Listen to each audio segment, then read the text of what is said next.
Cette émission vous est présentée par le Centre du VR Saint-Nicolas, plus fort que jamais, et ProLite pour voyager léger.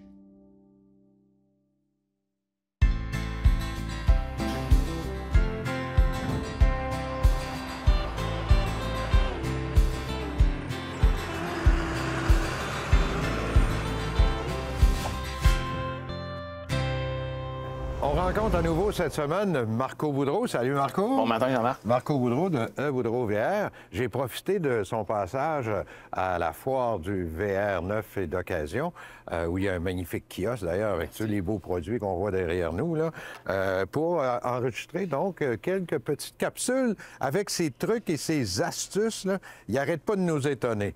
Puis le pire, il est vraiment difficile avec moi parce qu'il me dit jamais c'est quoi.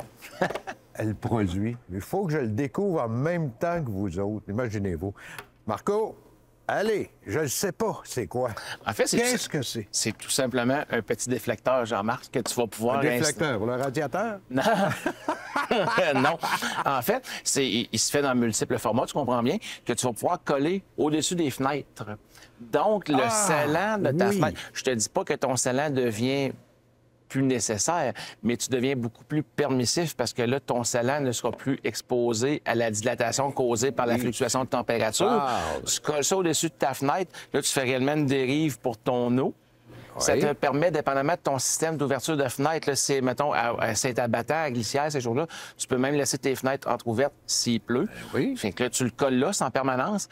Par contre, il y a un bémol, ça va s'appliquer seulement sur les véhicules en fibre de verre, là, les murs lisses. Si on aurait une bonne vieille roulotte en tôle ondulée, il va être beaucoup plus difficile à faire adhérer là, parce qu'il va également avoir des petits trous. Si tu me permets, on ne sera pas appliqué là.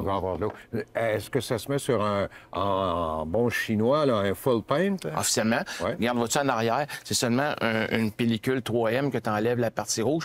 Quand tu la jettes dans la boîte, il y a comme un petit chiffon d'alcool, si tu me permets, pour nettoyer alentour au cas où ton véhicule aurait été ciré.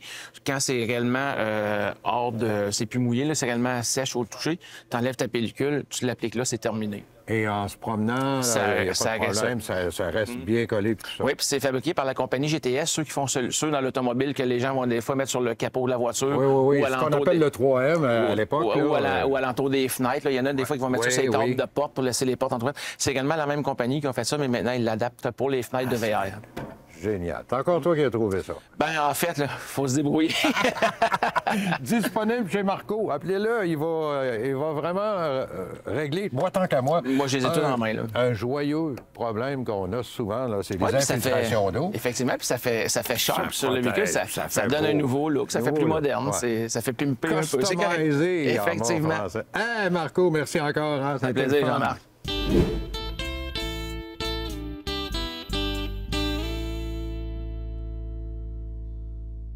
Vous allez le reconnaître, mesdames, messieurs, il est avec nous depuis plusieurs années. Martin James de chez ProLite. Bonjour, Martin. Bonjour, Jean-Marc. C'est donc bien le fun de te retrouver avec nous cette année. Ben oui, un an plus tard. Un an plus tard. Oui. Il s'est passé pas mal de choses depuis un an, Martin. Comment tu vas?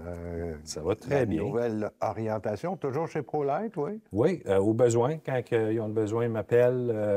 Je suis tout le temps conseiller avec Frédéric, puis je suis disponible, tout le temps disponible. T'as laissé aller ton bébé. Oui, ben oui, pour qu'il grandisse encore plus. C'est génial. Ouais. Écoute, on a, depuis quelques années, on avait pris l'habitude de répondre aux questions de nos téléspectateurs sur les produits ProLite. Puis c'est tellement intéressant que ça revient à chaque année. Donc, j'avais plusieurs questions, puis on va faire quelques chroniques ensemble cette année. Certain. Pour répondre à ces questions-là, tu es d'accord avec ça? Pas mal le mieux placé. J'ai un petit peu d'expérience, Jean-Marc. OK. Dans une des questions ici, ça concerne les murs en fibre de verre.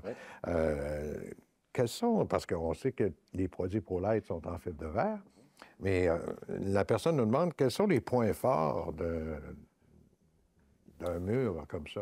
Du mur de fibre de verre. Bien, c'est pas compliqué. Depuis le début, ça a toujours été en fibre de verre, les ProLite.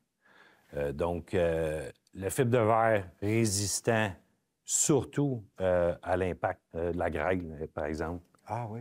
Ça se bosse pas comme une roulotte en aluminium.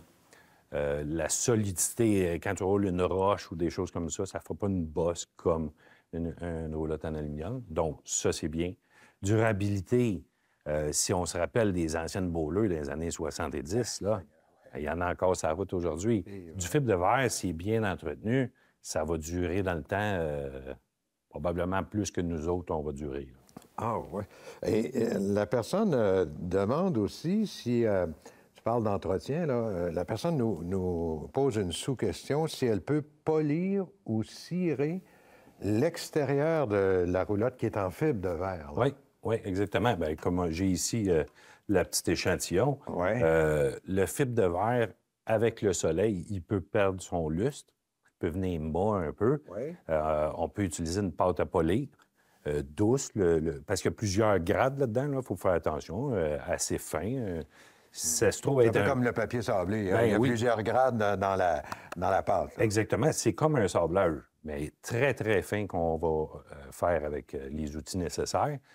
Puis, une fois qu'elle va avoir retrouvé son lustre, parce qu'elle va redevenir brillante comme à l'origine, parce qu'un fibre de verre, c'est quand même épais. Donc, tu as des couches que tu peux descendre. Puis après ça, très important de la protéger avec une cire. OK. Une cire, parce que quand tu polis ton véhicule avec une pâte, c'est qu'on va ouvrir le port du fibre de verre. On va le graffiner, mais c'est invisible, mais ça graffine. Puis après ça, bien, on va arriver avec une cire pour le protéger, fermer les ports du fibre de verre ou des sortes de graphines qu'on a faites. Puis ça va le protéger contre le soleil, les rayons UV. Dans les pâtes, il y a beaucoup de modèles aussi. Dans la cire, on va avoir des modèles à polymère que je conseille. On peut aller aussi voir dans le produit de bateau, parce que du fibre de verre, c'est comme du fibre de verre de bateau. S'il est bon pour le bateau, il va être bon pour votre roulotte aussi. Donc, idéalement, c'est à base de polymère. Silver Wax en a. 3M, ils en font. Il y a beaucoup de compagnies. Là. Mais est-ce que tu... Moi, j'ai toujours préféré la... Je suis paresseux un peu, là. J'ai préféré la cire liquide. Il me semble que c'est plus facile, ça s'applique mieux, puis tout ça. Est-ce que c'est bon ou... C'est bon, puis ça évolue tout le temps en plus. C'est sûr que c'est peut-être plus sain, liquide, mais on va le faire peut-être plus souvent. T'sais. C'est plus un entretien saisonnier.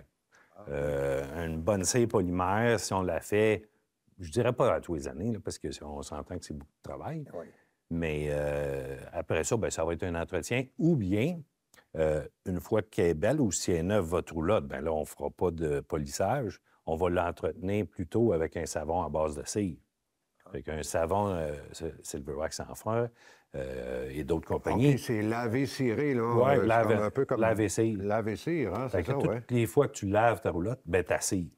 OK, oui. Donc, C'est bon, ces produits-là, pour le mur comme ça? Pour la fibre de verre, c'est plus solide encore qu'une peinture automobile. Fait que si c'est bon pour l'automobile, je ne suis pas inquiète pour la fibre de verre. Là. Okay. Ça va aller le protéger aussi. Puis ça empêche les barres noires de coller après la roulotte. Donc, les fameuses traces noires. Oui.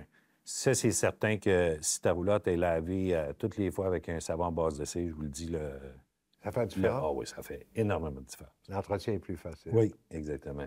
Puis quand on lave, juste une petite question, là... Est-ce qu'il faut porter une attention particulière aux joints des fenêtres ou des choses comme ça? Là, Toute la roulotte. Les joints des fenêtres, ça, c'est un entretien qu'on a parlé souvent. Oui, là. on a parlé souvent. Mais les produits qu'on met là-dessus, il n'y a pas de problème. La cire, par exemple, non. qu'on met là-dessus. Non, ça va. C'est très bon. Il y en a même qui vont cirer leurs fenêtres. Il n'y a pas de problème. Là. Mais vous allez voir, si vous voulez aller sur le site Internet, tous les reportages qu'on a faits avant, ensemble, sont tous sur le site Internet. Sinon, la chaîne YouTube aussi, on a beaucoup de l'entretien de la roulotte. Comment? Bien, on a plusieurs chroniques là-dessus. Là. Génial. Bien, Martin, merci beaucoup. Merci. On espère à notre auditeur, là, notre téléspectateur, qu'on a répondu à ces questions. Ben Martin, on te garde pour plusieurs autres là, qui s'en viennent. Je suis là, on a d'autres questions ça. pour toi. J'adore ça. Merci beaucoup, Jean-Marc. À la prochaine.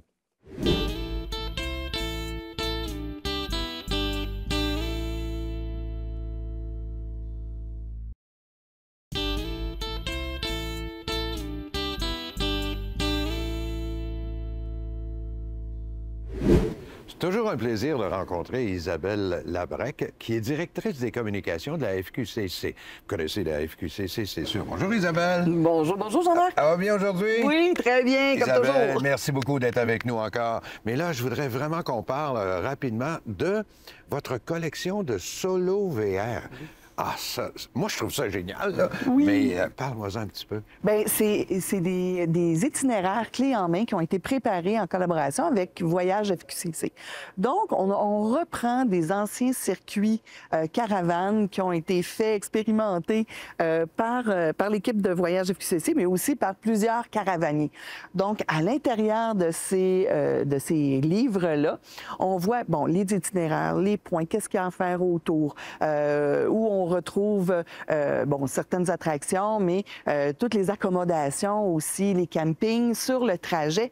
Donc, c'est des guides. Les gens peuvent préparer leur voyage avec ça, mais aussi suivre leur itinéraire. Ce qui est intéressant aussi, Jean-Marc, c'est qu'on a la version papier, bien sûr, que les gens vont acheter, ils vont préparer, mais on le vend aussi en combo avec le numérique. Donc, souvent, ce que les gens vont faire, vont préparer avec le papier, bon, c'est où, ils vont faire leur petite recherche, mais par la suite, ils vont pouvoir avoir le numérique, et sur le numérique, tous les liens sont cliquables. Donc, bon, je vais arrêter à ce camping-là. Qu'est-ce que ce camping-là? Pendant qu'on s'en va, soit sur son téléphone, son iPad, sa tablette, là. On peut faire l'autre personne, là, peut faire les réservations, puis tout ça, puis appeler.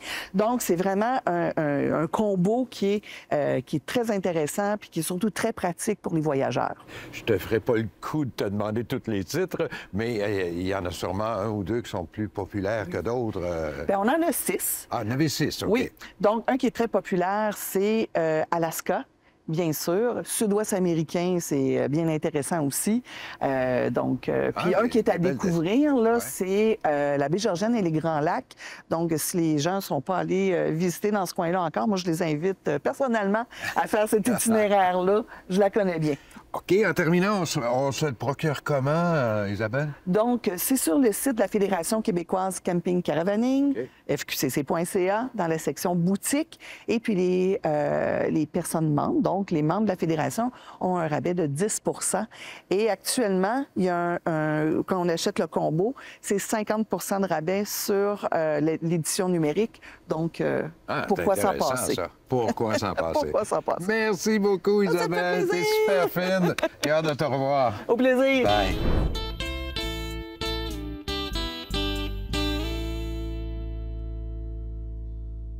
Lors de la foire du VR neuf et d'occasion qui avait lieu début avril ici au Centre de foire à Québec, nous avons rencontré un bon ami, André Riendeau, que je connais depuis quelques années. Et André a une compagnie qui s'appelle Aérotech. André, bienvenue à l'émission. Salut. Merci beaucoup.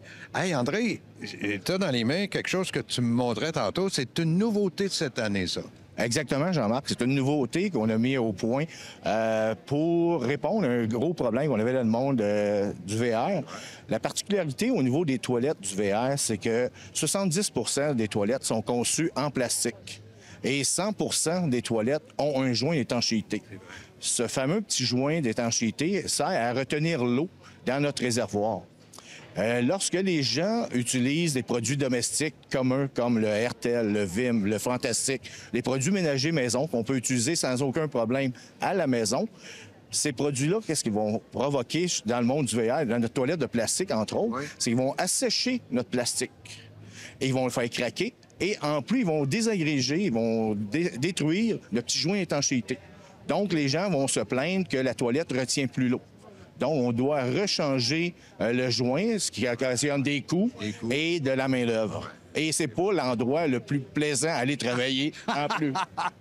Alors donc, qu'est-ce qu'on fait? Ce produit-là, lave et lube, ça nettoie, ça lubrifie. On met ça dans le bol de toilette? Exactement. Plutôt que prendre un produit ménager maison, on prend le lave-et-lube. Le produit est conçu pour laver le plastique sans l'endommager, ainsi que le petit joint d'étanchéité en caoutchouc en bas. Et il va lubrifier notre cuvette ainsi que le joint d'étanchéité. Fait qu'à chaque utilisation qu'on va faire avec le produit. Ça va nettoyer et ça va lubrifier notre joint qui va... Ça le protège, en fin de compte. Exactement, ça va le protéger, ça va l'entretenir pour éviter son assèchement. Tu parles d'un bon produit. Je peux-tu l'utiliser dans l'évier aussi? Oui, exactement, ça va très bien dans l'évier. La seule endroit qu'on ne peut pas l'utiliser, c'est dans la douche. Ah, OK. Ben, ça lubrifie, donc on ne veut pas tomber dans la douche. C'est pas un produit à utiliser au niveau de la douche. Et on peut trouver ça où, ce produit miracle-là? Mes produits sont présents dans la majorité des magasins VR et pièces accessoires VR de la province de Québec. Alors, on va l'écrire à l'écran, Aerotech, et il faut, je le rappelle, un produit québécois, mais aussi biodégradable. Hein? Exactement. Tous mes produits sont biodégradables. C'est une norme que nous avons là, au niveau de notre fabrication. Aerotech. Bien, merci beaucoup, Jean-Marc. Merci. Au revoir.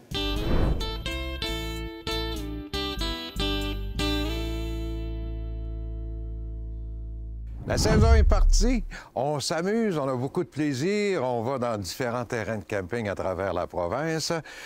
Mais il y a un aspect qu'il faut toujours, puis moi je vais y revenir régulièrement, vous me connaissez, vous le savez, là, c'est la sécurité avec nos véhicules récréatifs. Puis je parle pas nécessairement de ceux qui sont des autocaravanes, je parle de ceux qui remorquent surtout des roulottes ou des tentes roulottes. Pour nous aider à pas oublier des choses, monsieur que vous connaissez déjà avec nous depuis plusieurs années, Jonathan Beauvais. Jonathan, mon lieutenant, comment allez-vous? Ça va très bien, merci. Jonathan, on part, on s'en va en camping. J'aimerais ça qu'on rappelle aux gens, là, juste avant de partir, qu'est-ce qu'on doit vérifier sur nos véhicules? Bien, c'est important, avant de partir avec notre véhicule, de nous assurer que l'ensemble de nos composantes mécaniques ou de l'état de notre véhicule il est en bonne condition. Évidemment, on va faire le tour, là, on va parler des pneus, on va s'assurer que nos pneus sont en bon état. On peut faire la petite vérification de notre système de freinage aussi, nous assurer que nos freins fonctionnent bien. On va vérifier nos essuie-glaces, qu'on a du lave-glace, que tout ça fonctionne, le klaxon. On peut vérifier aussi l'état de la direction. Donc, vraiment faire le tour de notre véhicule, notre carrosserie, tout ça est en bon ordre, que l'ensemble des lumières, donc des feux, vont fonctionner, que ce soit les feux de freinage, les clignotants, feux de changement de direction, les hautes, les basses. Généralement, on prend un de ses enfants, on lui dit « va vérifier en arrière » parce qu'on peut pas faire ça tout seul, le chauffeur. On peut pas toujours vérifier, à part les feux de freinage qui sont difficiles à vérifier. Tout ça, les autres, on peut quand même actionner le clignotant, faire le tour de notre véhicule, changer le clignotant, faire le tour de notre véhicule. Ça nous permet en même temps de vérifier le reste. Donc, on vérifie tout ça. Ouais. Donc, c'est important. Puis, on va s'assurer, si, par exemple, c'est une camionnette qui transporte une roulotte, de s'assurer que le système d'attelage est en bon état aussi, que l'ensemble du système d'attelage est bien attaché, que tout ça est bien armé. Et si on transporte des cargaisons, on va s'assurer que c'est armé de façon à ce que ça puisse pas se déplacer, que ça puisse pas tomber, que ça masquera pas la vue du conducteur ou que ça masquera pas non plus les feux du véhicule. Mais il y a un aspect important pour moi aussi, là, c'est les fameux racks à vélo.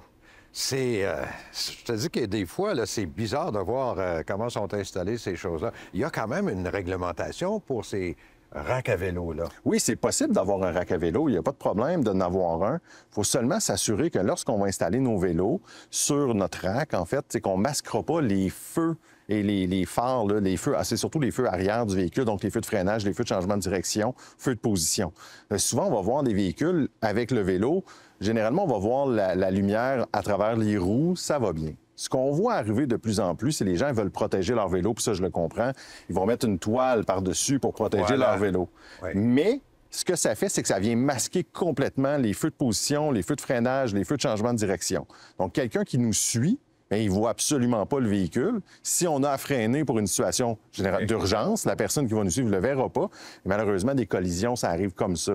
Donc, c'est important d'avoir un système qui permet d'avoir des feux en arrière, donc des phares, des feux de position, feux de freinage, feux de changement de direction, qui vont être visibles pour les personnes qui vont nous suivre. C'est un bout vraiment important.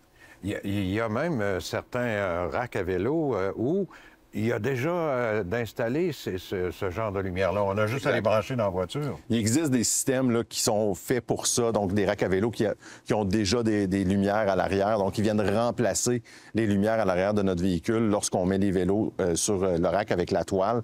Donc là, on vient faire ça. Donc il y a différentes façons de procéder. C'est juste de trouver la bonne façon qui nous convient, mais qui permet aux gens qui vont nous suivre de nous voir puis que notre véhicule soit visible. Et un contrôleur routier pourrait nous arrêter et nous sûrement nous donner un avertissement, là.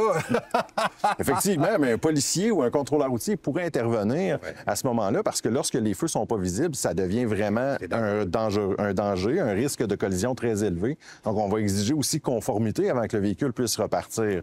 Donc, on veut pas ça. Malgré qu'il y ait un avertissement ou un constat d'infraction, on va quand même obliger la personne à se conformer avant de partir. Donc, des fois, on va perdre du temps aussi. Fait que si on a un horaire ou si on part en vacances, on veut profiter de nos vacances, partons conformes pour pouvoir nous rendre à destination de façon sécuritaire. Tu as tellement raison. Il faut voir la plaque d'immatriculation aussi. Hein? Idéalement, oui, il faut voir la plaque d'immatriculation, c'est la même chose. Donc, souvent, les racks à vélo vont aussi avoir un endroit pour pouvoir positionner la plaque. Donc, on ne peut pas en faire une copie, c'est pas une deuxième plaque. On prend la première plaque, on la retire du véhicule, on la met sur le rack à vélo. Et si on enlève le rack à vélo, on enlève la plaque et on la remet. Oui, ça prend quelques minutes, mais c'est quelques minutes qui vont peut-être vous sauver un constat d'infraction ou du moins sauver la vie aussi, peut-être. Oui, pour les lumières, c'est sûr que ça peut sauver la vie. Hey, Jonathan, merci infiniment de ces renseignements-là. Puis on se revoit sûrement dans une prochaine chronique. On va parler de d'autres éléments. Entre autres, j'aimerais ça qu'on parle des aires de frein dans une prochaine... Parfait. C'est important. Merci encore, Jonathan. Merci à toi.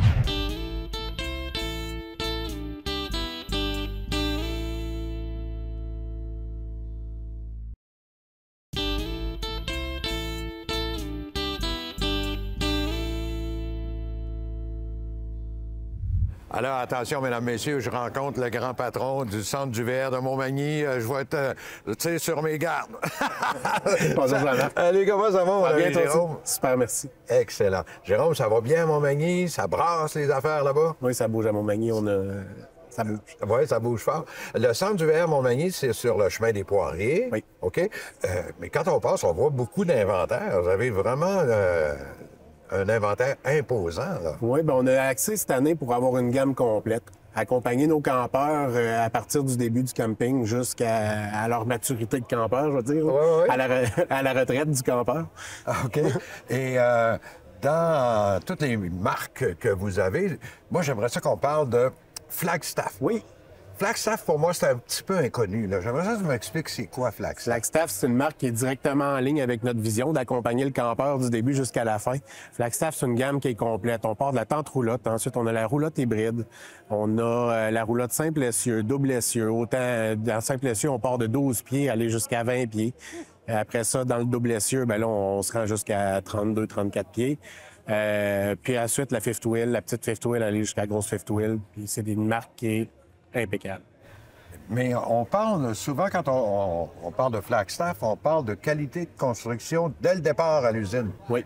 Pour vous donner une idée, une roulotte qu'on achète chez Flagstaff, qui arrive dans notre cours, on peut avoir entre 4 à 6 heures de préparation pour la mettre prête à livrer à un client. Là, on ne compte pas les extras que le client va demander, juste la préparation standard. Okay. Quand on prend une roulotte de peu importe toute autre marque, là, puis autant de l'haut de gamme que du bas de gamme, là, c'est pas une question de gamme. Les roulottes nous prennent entre 8 à 12 heures de préparation. Oh, quand même! Oui. Fait que le contrôle de qualité chez Flagstaff est vraiment élevé. Donc, les gens qui désirent... C'est ça qui est le fun, par exemple, pour Flagstaff, c'est n'importe quel genre de roulotte que je vais avoir, je l'aurai dans Flagstaff. Oui. C'est ça? Oui. Puis la qualité de construction, on vient d'en si parler. Si vous aimez le Flagstaff, vous pouvez être accompagné du début jusqu'à la fin. C'est ça. Peu importe le type d'unité que vous visez. Qu'est-ce qui se vend le plus, mais je veux dire, dans l'ensemble d'un commerce? Est-ce que c'est de la petite roulotte, de la moyenne roulotte, de la grosse roulotte, du motorisé? Il y a de tout. Ces temps-ci, c'est sûr qu'on voit un petit peu moins les jeunes familles. On est capable de les accompagner dans toutes les gammes de prix qu'on peut distribuer. Mais ce qui se vend le plus présentement, c'est soit de la petite roulotte de couple, ou de la grosse roulotte là, de couple aussi. Oui, absolument. Tu fais des belles promotions aussi dans le coin de Montmagny, là. Hein? Oui. On peut s'en parler? Oui, on peut en parler. Alors, ta promotion, moi, je la trouve incroyable. Notre concours, en fait, c'est qu'on fait tirer 10 000 parmi tous les visiteurs qui nous visitent. 10 000 parmi les visiteurs? Exactement. Si le visiteur a acheté chez nous, le gagnant, on rembourse l'achat jusqu'à la concurrence de 100 000 100 000? Exact. Je trouve ça extraordinaire comme promotion. Soit tu gagnes 10 000 $ à un moment donné, puis si tu as acheté, tu gagnes jusqu'à 100 000. J'ai acheté, moi, je sais pas, une roulotte à 85 000. Oui. Je l'ai gratuit. Et mieux que ça, année après année, le client, même s'il n'a pas racheté dans l'année, il peut se réinscrire dans le tirage de l'année suivante. Ça, c'est des belles promotions, Jérôme. Ben bravo. Alors, on invite les gens. On peut voir ça sur ton site Oui, Internet. centreduverre.com. OK. L'adresse, c'est 270 Chemin des Poiriers. 270 Chemin des Poiriers à Montmagny. Montmagny, évidemment. Hey, ça vaut la peine d'aller À faire 30 un minutes tour. des ponts. Ah oui, t'es pas loin, hein? Oui. Ça vaut la peine d'aller faire un tour à Montmagny. Payez-vous une visite, puis allez le voir. Salut, Jérôme. Merci beaucoup, Jean-Marc. Merci de ta collaboration. C'est super. Merci.